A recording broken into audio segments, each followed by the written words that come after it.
Paano nga ba gamitin ang bagong hero na si Gloo? Sa Mobile Legends Guide na to, pag-uusapan natin lahat ng skills niya at kung paano natin siya magagamit ng mas maayos. Kasama na rin dito lahat ng tama at maling desisyon na ginawa ko. Okay, let's go!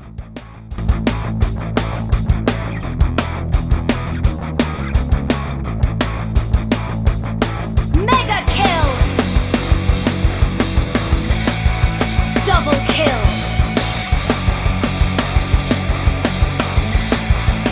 Monster kill!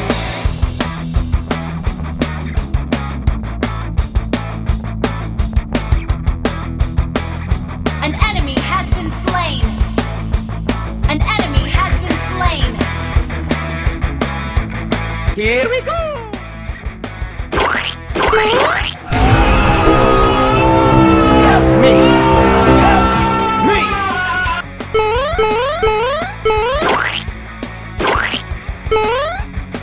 An enemy has been slain!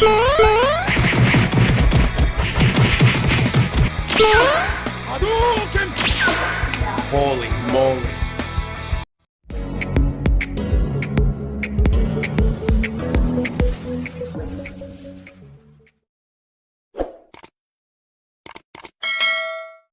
Sa laro na to, ito yung emblem at item build na gamit ko. Mamaya pag-uusapan natin kung bakit ito yung tingin kong bagay sa kanya.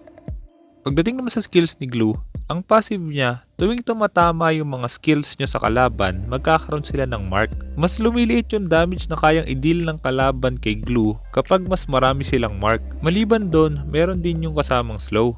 Bawat mark, mababawasan ng 8% yung damage na magagawa ng kalaban kay Gloo at meron ding 6% slow. Pumapatong yun hanggang 5 stacks, kaya kapag mas maraming mark yung kalaban, mas magiging makunat si Gloo at mas babagal yung kalaban. Tumatagal lang din yun ng hanggang 6 seconds, kaya kung after 6 seconds wala kayong nagamit na skill sa kalaban, mawawala yung mark sa kanila.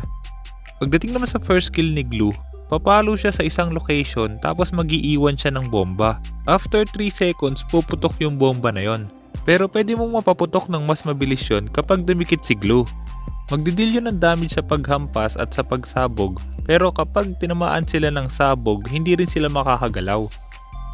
Pagdating naman sa second skill ni Gloo, papalo ulit siya sa isang location tapos yung mga tatamaan hindi makakagalaw for 0.5 seconds. Maliban doon, kapag ginamit mo yung second skill sa bomba ng first skill, mahahatak si Gloo at lahat ng tatamaan hindi ulit gagalaw. Pwede mo rin gamitin yun para hatakin yung mga kalaban palapit sa bomba. Pagdating naman sa ultimate ni Gloo, mahahati siya sa 12 for 10 seconds. Madadagdagan yung movement speed ng 25% at magre-regen kayo ng 4% HP per second. Maliban doon, lahat ng maliliit na Gloo magdidil ng damage at magbibigay ng stack. Kapag nakalimang stack kayo sa kalaban, pwede na kayong sumanib sa kanila. Pwede kayo gumamit ng skills at basic attack pero hindi kayo pwedeng gumalaw. Isa pang kailangan tandaan pagdating sa ultimate ni Gloo, pwede nyo gamitin yung mga maliliit na yon kapag gusto nyong mag-tower dive. Pero kailangan nyo rin tandaan, kapag naubos yung mga maliliit na Gloo, hindi rin kayo makakapag-stack sa kalaban.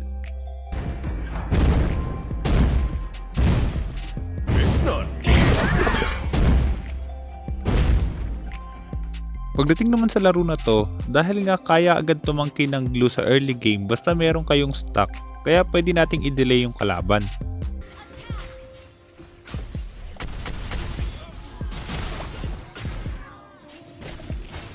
Hero lang tayo, hero lang. Hero lang, hero. Hero lang ah.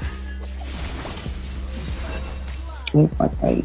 Si Barbara yung namatay. Hirap mo ang dyan na, sorry. Next one.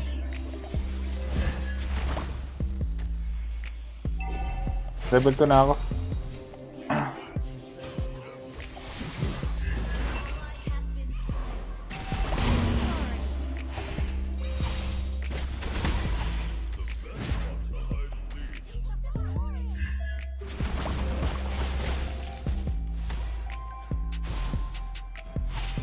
Dami kong pantakas, no? Ala, maabutan mo ako ah. Isa sa mga dahilan kung bakit pinili ko yung defensive stat sa tank emblem ay para pag nagkaroon ng teamfight, pwede tayo maging aggressive agad. At concussive blast naman para kahit papaano mag-deal tayo ng damage. Yun lang, nasipa ni Bada palabas. Yung alis low. Kaya yata yan. Heal ako ah. Low yung ano.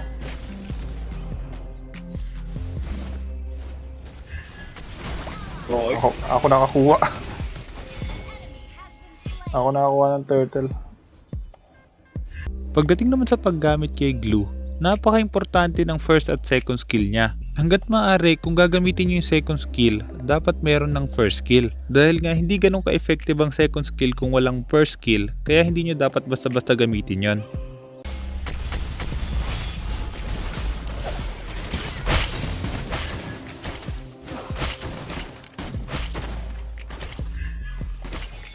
Hindi pa rin full stack yun. Nasaan ka, Barbs? Barbs, papalag pa ako, Barbs. Wala ko mana eh. Sige, out na. Okay na, okay na. Sunod na kailangan tandaan kapag gumagamit ng Gloo, hindi ganun kadaling magpa 5 stack sa kalaban. Kaya kapag ginamit niyo yung ultimate, puntahan nyo lang yung priority target nyo para doon kayo makasanib. At kapag nakasanib kayo sa kalaban, pwede nyo silang dalin agad sa kakampi nyo. Hindi rin kayo dapat basta-basta pumapasok sa teamfight kung wala kayong ultimate. Dahil nga ito yung kailangan nyo para makahuli sa kalaban at para tumagal sa teamfight. Kaya kung cooldown yung ultimate nyo, huwag kayo basta-basta makikipag teamfight.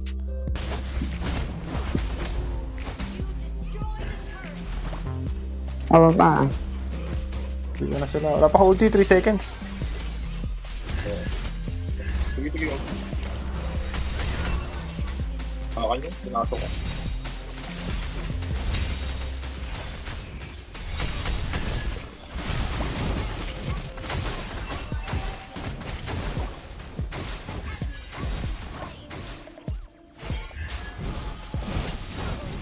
Nice one.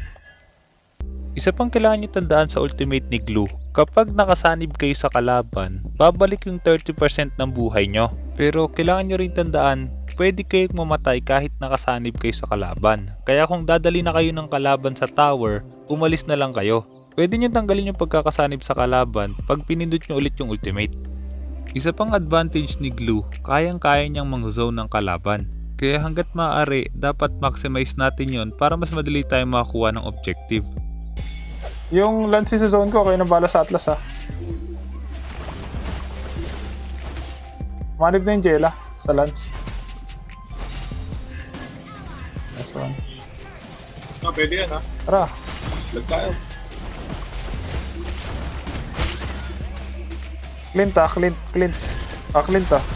Sige, Atlas cam. Yun lang. Okay. Kung napansin nyo doon, kapag sumanib kayo sa kalaban at sumablay yung first at second skill nyo, hindi nyo sila mahahatak. Kaya kung merong pangtakas yung mga kalaban, mas mahihirapan kayong hulihin sila at maisasama nila kayo kung nasan sila pupunta. Kung napanood nyo yung laro na to sa livestream natin sa Facebook, meron tayong isang laro, nakakampi natin si Luyi at kalaban si Gloo. Ginamit ng Luyi yung ultimate niya habang nakasanib yung kalaban na Gloo, kaya naisama niya sa pag-teleport. Ingat Barbs. Apat na. Patayong damage. Sige, out lang. No, pumasok ka pa rin. Ay, alas pala yun. Kala ko play. Sorry.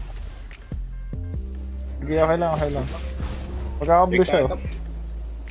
Sino to? Figure pala to. Basag lang. Ang tali nagmula.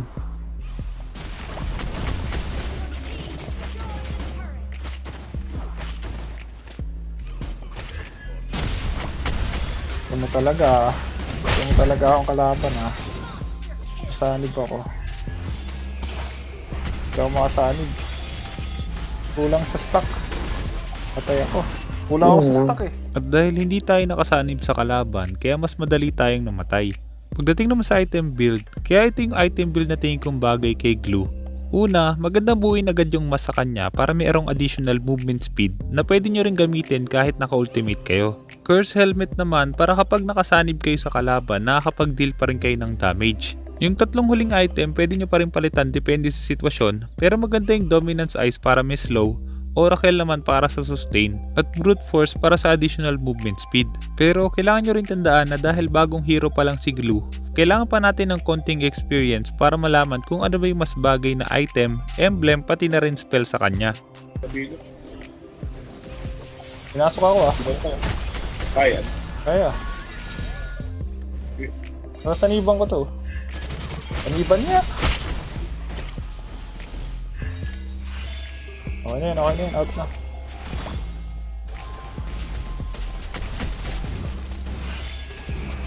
Pasag top, second tower.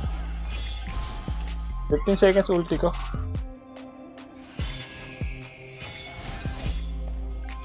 Ten seconds pa ako. Sa top lata.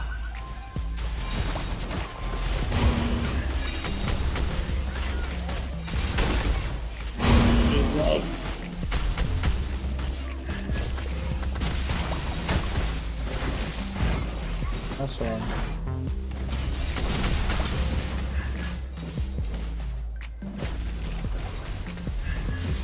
Tayo na, siya na lang. Nice one. Turtle ba, ano, ace? Team destroyed the turret. Turtle. Huwag mo na. Kaya natin yan eh. Is ready. Tara, huwag mo reset. Yun lang, na-reset. Hindi pa na ni Bada. Hero tayo. Sige. Hanapin ko lang yung Lance tsaka Clint.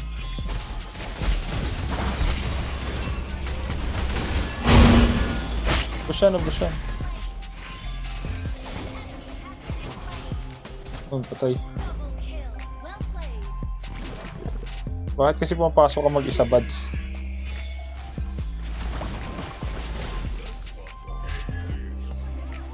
Focus ba?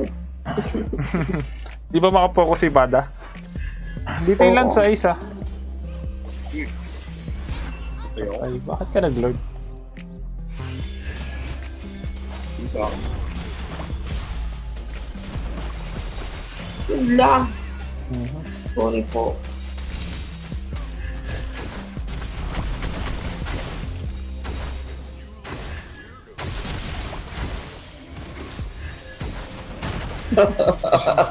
Hindi siya hindi nakukuha. Nakakainis Uy, na Angela! Ah, di na ako mag-flicker. Pinindot ko na yung flicker ko, hindi pa rin nag-flicker. Bakit may gold? Ay, sa ano pala? Sa mask. Pumasok yung ano. Grabe naman yun. Wag ace. Dalawa patay.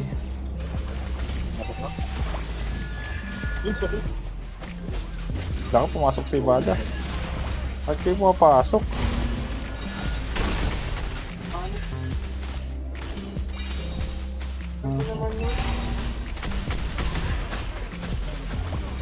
Sa isa ko yun. Tumalon tayo lahat sa Lord. Yun lang. Nag-tranchon.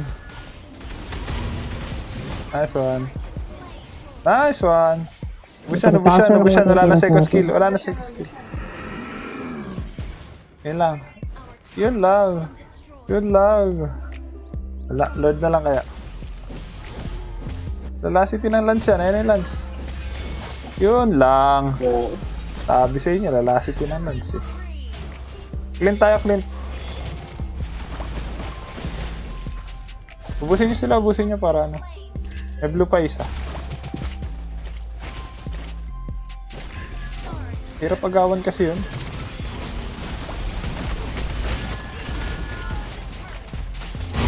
Daling ko yung Clint sa loob ah. Ay, lalabas ko ulit ah. Yung Clint to. One hit pa yung Alice. Yung Lord. Papatay na. Ay, baba pala. Papa-clear na rin yung baba. Si Bada daw sa baba. May Lance. Ace, ingat ah. Ingat kayo, may Lance. Out na. Sige, out lang. Magkaka-ulti ako. Yun, Grabe. namatay ulit si Barbs. Okay, basag mid. Nasa akin pa. Nalito na siya. Uy. Hindi ako sa'yo, pangit ka. Uy, ako niya pa rin sumanib. Okay. Napunta siya dun. Sige ba? Ay, nasa na kayo?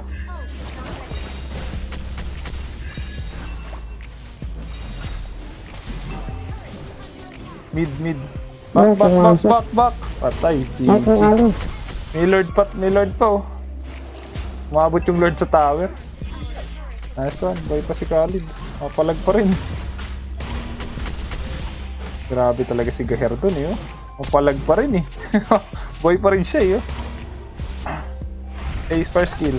Nice one. Isa pa, walang buhay yan Ace, walang buhay yan. Walang mana. Nice one.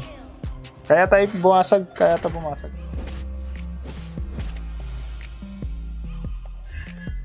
Buhay na sila, buhay na yung Lance ah.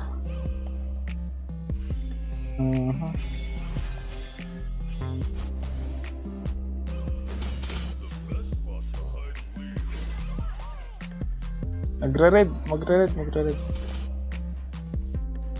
Kuha ko ng buff ha. Out ako. Ingat mo na. Hintayin natin yung Roger. Nagsumanib na. Ako pwede sumanib. Ang AC sa out tayo.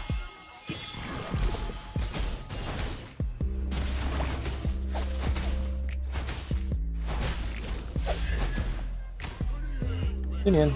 Buds out, buds ha. Out yan, Bugs. Out yan. Pressure ng top, buds. Sa top ka na lang.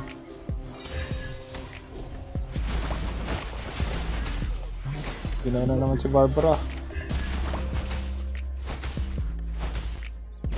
Lord tayo, 40 seconds. Brute force ka na, Barbs, para ano, hindi ka ma-burst. Magkaka-blue siya, Ace. Tara, mabasag ni Bata yung top pag kinontes to.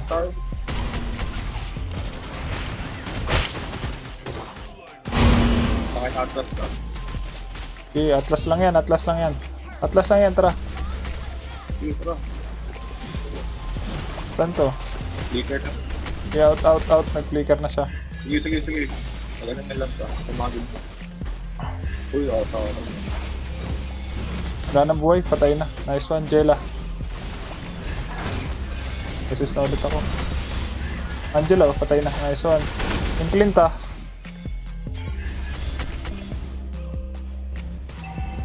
Basag. Basag ko. Mid. Baka may assist yung ano ah. Basag mid.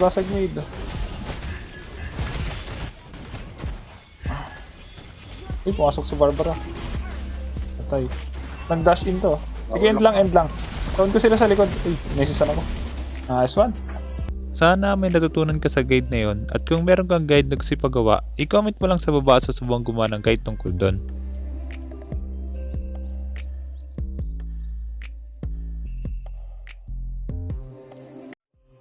Kaya kung hindi ka pa nakasubscribe, hit mo na yung subscribe pati yung notification bell.